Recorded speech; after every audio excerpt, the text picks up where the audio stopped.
ইন্দুর গল্পঝুলির আরও একটি আসরে আপনাদের সকলকে স্বাগত জানাই। কেমন আছেন সবাই? আমাদের গল্পগুলি কেমন লাগছে আপনাদের? লিখে জানাবেন কিন্তু। আজ অনেকদিন পর একটি ভিন্নধর্মী গল্প নিয়ে এসেছি আপনাদের জন্য। একটি নির্মল হাস্যরসে পরিপূর্ণ গল্প।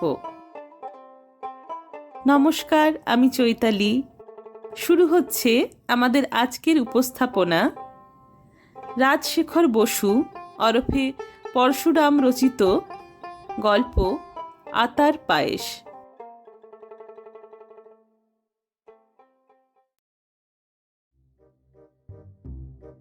চুরির জন্যই যে চুরি, তাতে একটা অনির্বচনীয় আনন্দ পাওয়া যায়।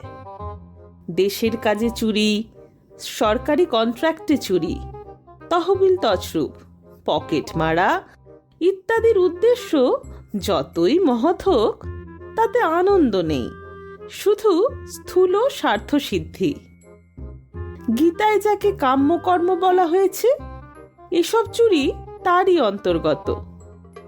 কিন্তু যে চুরি অহেতুক, যা শুধু অকারণ পুলকে করা হয়, তা নিষ্কাম ও সাত্ত্বিক।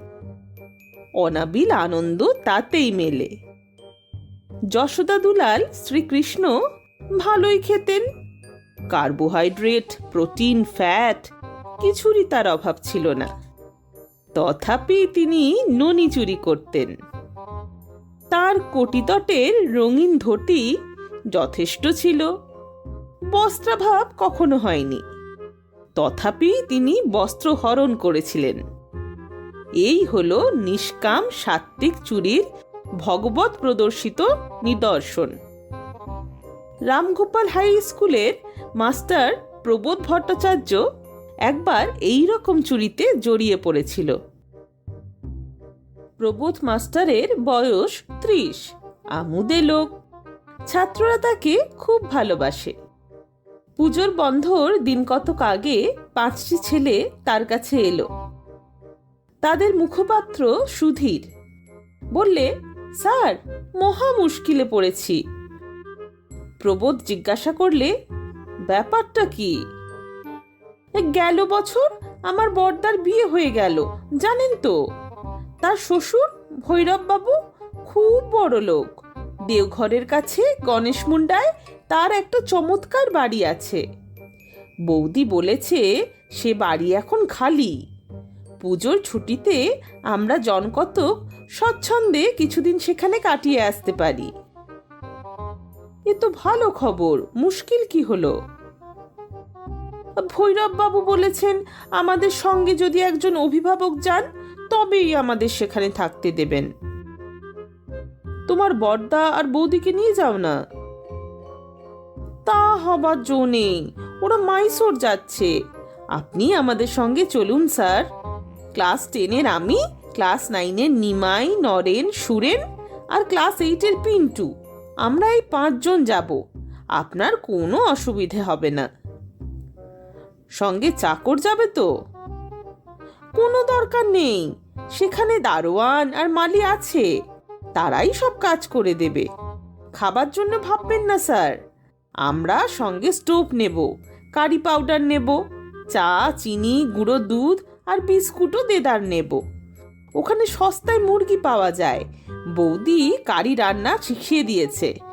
ওখানকার দারোয়ান পাঁড়েজি ভাত রুটি যা হয় বানিয়ে দেবে। আমরা নিজেরা দুবেলা ফাউল কারি রাঁধব, তাতেই হবে না?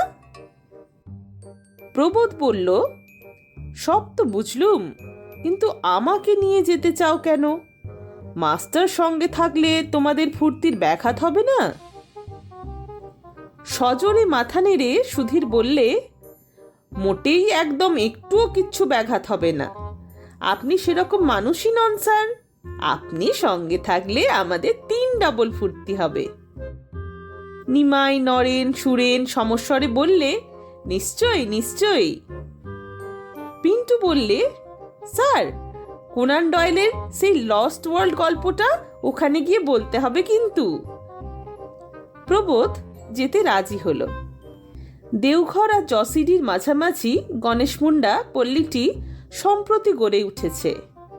বিস্তর সুদৃশ্য বাড়ি, পরিচ্ছন্ন রাস্তা, প্রাকৃতিক দৃশ্যও ভালো।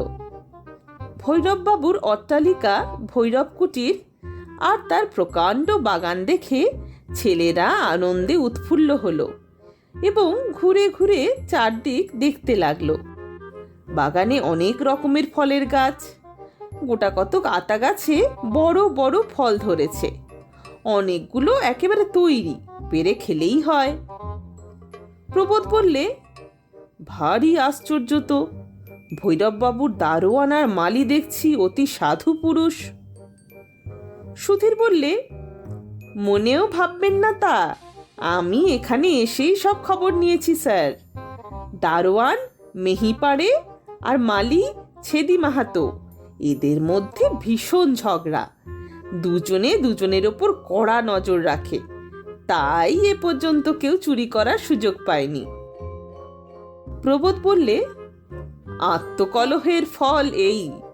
পাড়ে আর মাহাতো যদি একমত হতো তবে স্বচ্ছন্দে আতা বেচে দিয়ে লাভটা ভাগাভাগি করে নিতে পারত।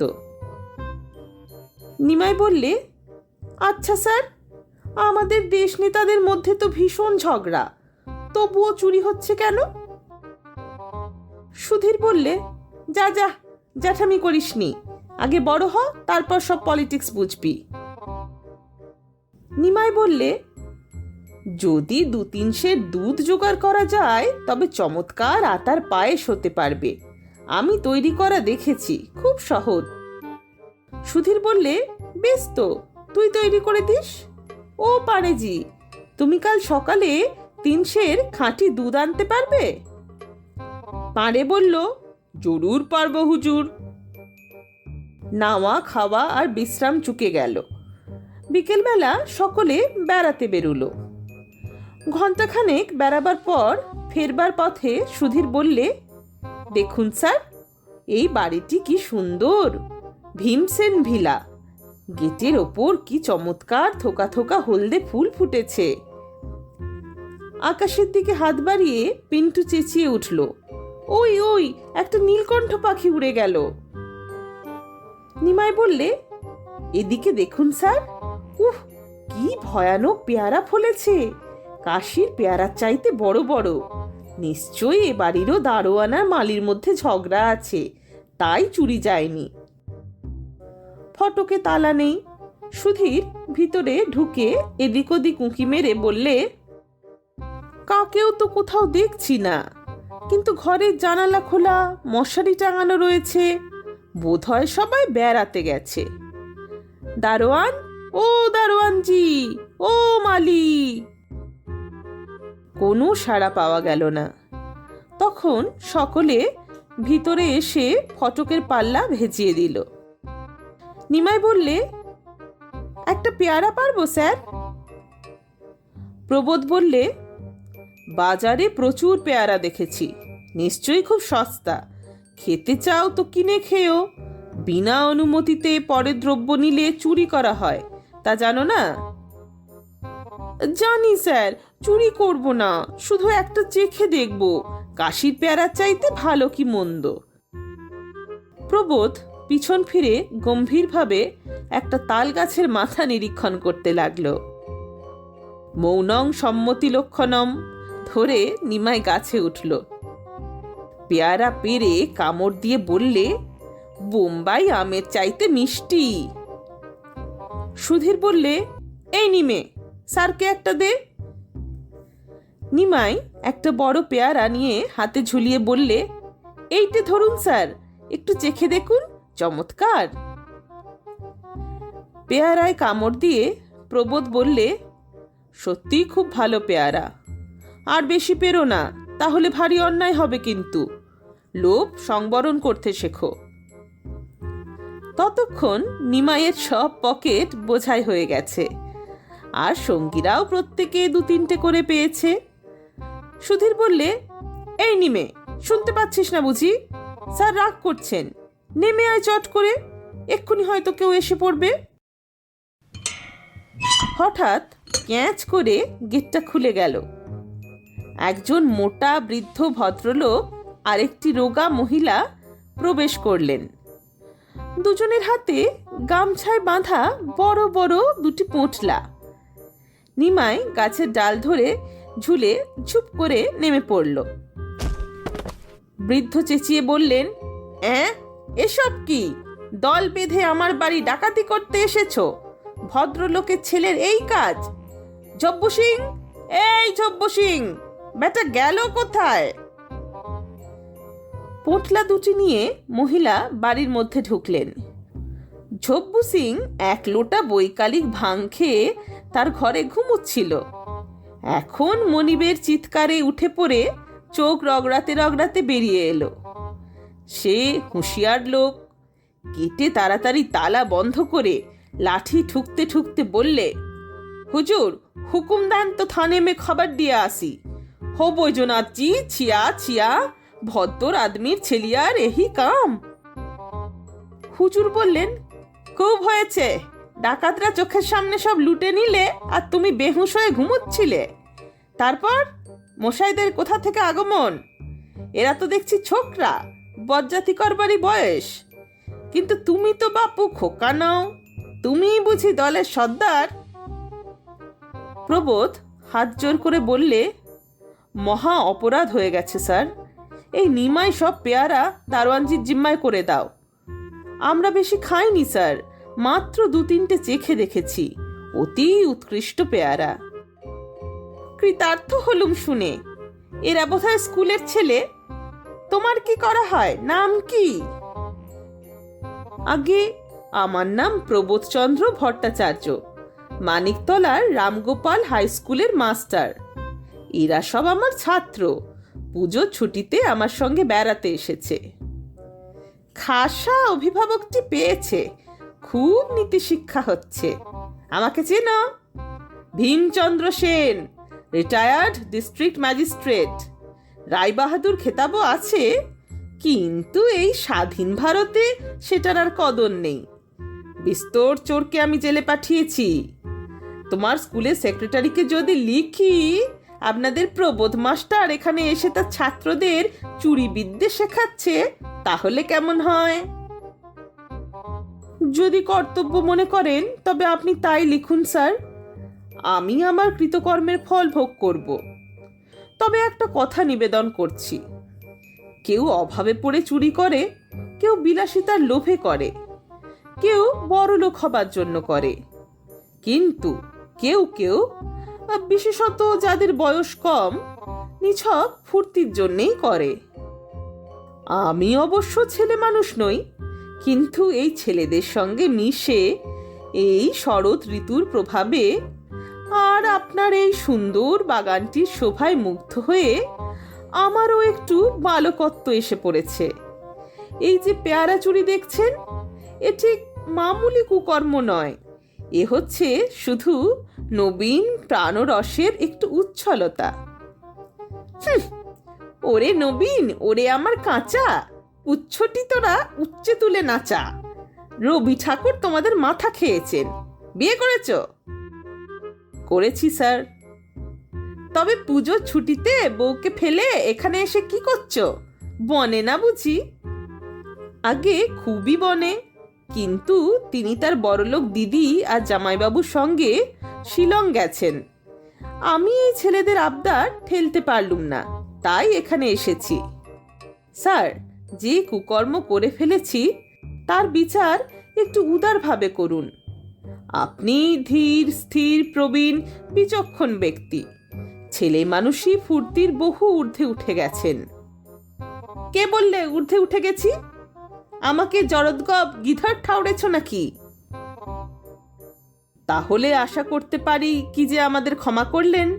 আমরা যেতে পারি কি? প্যারাগুলো নিয়ে যাও, চোরাই মাল আমি স্পর্শ করি না। আচ্ছা, এখন যেতে পারো, এবারকার মতো মাফ করা গেল। এমন সময় মহিলাটি বাইরে এসে বললেন, কি বেআক্কেল মানুষ তুমি! এরা তোমার এজলাসের আসামি নাকি? তুমি এদের মাফ করবার কে? তোমাকে মাফ করবে কে শুনি? এখন যেও না বাবারা, এই বারান্দায় এসে একটু বসো। ভীমবাবু বললেন, এদের খাওয়াবে নাকি? তোমার ভাঁড়ার তো ঢুঁঢু, চা পর্যন্ত ফুরিয়ে গেছে। হরি সরকার বাজার থেকে ফিরলে তবে হাঁড়ি চড়বে। সে তোমাকে ভাবতে হবে না, যা আছে তাই দেব। মিনিট 10 সবুর করতে হবে বাবারা। গৃহিণী ভেতরে গেলে ভীমবাবু বললেন, উনি ভীষণ চটে গেছেন, না খাইয়ে ছাড়বেন না। অগত্যা ততক্ষণ এই এজলাসেই তোমরা আটক থাকো। এখানে উঠেছ কোথায়? প্রবোধ বললে, ভৈরব কুটিরে, স্টেশনের দিকে যে রাস্তা গেছে তারই ওপর। ভীমবাবু বললেন, কি সর্বনাশ! যার ফটকের পাশে বেগুনি বুগেনভিলিয়ার ঝাড় আছে সেই বাড়ি? আজ্ঞে হ্যাঁ। বাড়িটার কোনো দোষ আছে? না, দোষ তেমন কিছুই নেই। তোমরা ওখানে উঠেছ তা ভাবিনি। নিমাই বললে, ভূতে পাওয়া বাড়ি নাকি? ভূত কোন বাড়িতে নেই, এ বাড়িতেও আছে। ও পাড়াটায় বড্ড চোরের উপদ্রব, এ পাড়ার চাইতে বেশি। একটু পরে ভীমবাবুর পত্নী একটা বড় ট্রেতে বসিয়ে একটি ধুমায়মান গামলা এবং গোটা কতক বাটি আর চামচ নিয়ে এলেন। ভীমবাবু একটা টেবিল এগিয়ে দিয়ে বললেন, এ কি এনেছ? আতার পায়েস যে, এর মধ্যেই তৈরি করে ফেললে? গৃহিণী বললেন, আর তো কিছু নেই, এই দিয়েই একটু মিষ্টি মুখ করুক। ভীমবাবু বললেন, সবটাই এনেছ নাকি? হ্যাঁ গো হ্যাঁ, তুমি আর লোভ করো না বাপু। ছেলেরা যে পেয়ারা পেরেছে তাই না হয় একটা খেয়েও, চিবুতে না পারো তা সেদ্ধ করে দেব। সুধীর সহাস্যে বললে, স্যার, আমাদের ওখানে বিস্তর আতা ফলেছে, ইয়া বড় বড়। কাল সকালে পায়েস বানিয়ে আপনাদের দিয়ে যাব। ভীমবাবু বললেন, না না, অমন কাজটি করো না, আতা আমার সয় না। ভৈরব কুটিরে ফিরে এসে নিমাই বললে, এ কি, গাছের বড় বড় আতাগুলো গেল কোথায়? সুধীর বললে, বোধহয় পাঁড়েজি সর্দারি করে পেরে রেখেছে। ও পাঁড়ে, আতা কি হলো? পাঁড়ে ব্যস্ত হয়ে এসে মাথায় একটু চাপড় মেরে করুণ কণ্ঠে বললে, কি কহব হুজুর, বহুত ঝামেলা হয়ে গেছে। একটা মোটাসা বুড়া বাবু আর একটা ডুবলাসা বুড়ি মাই এসেছিল। বাবু পটপট সব আতা ছিঁড়ে নিলে। আমি মানা করলে খাফা হয়ে বললে, চুপ রাহো উল্লু। আমার ডর লাগলো, শায়দ কোই বড়া আফসার উপসার বাবা উবা হোগা। সুধীর বললে, হাত লাল গামছা ছিল? জি হ্যাঁ, উসি মে তো বাঁধ কে লিয়ে গেল। হাসির প্রকোপ একটু কমলে নিমাই বললে, হলধর দত্তের চোরে চোরে গল্প চাইতে মজার। প্রবোধ বললে, যাক, আমরা ঠকিনি। আতার পায়েস খেয়েছি, পেয়ারাও পেয়েছি, কিন্তু ভীমচন্দ্র সেন মশাইয়ের জন্য দুঃখ হচ্ছে। তাঁর গিন্নি তাকে বঞ্চিত করেছেন। নিমাই বললে, ভাববেন না স্যার, দিন 2 পরেই আবার বিস্তর আতা পাকবে। তখন পায়েস করে ভীমসেন মশাই আর তার গিন্নিকে খাওয়াবো।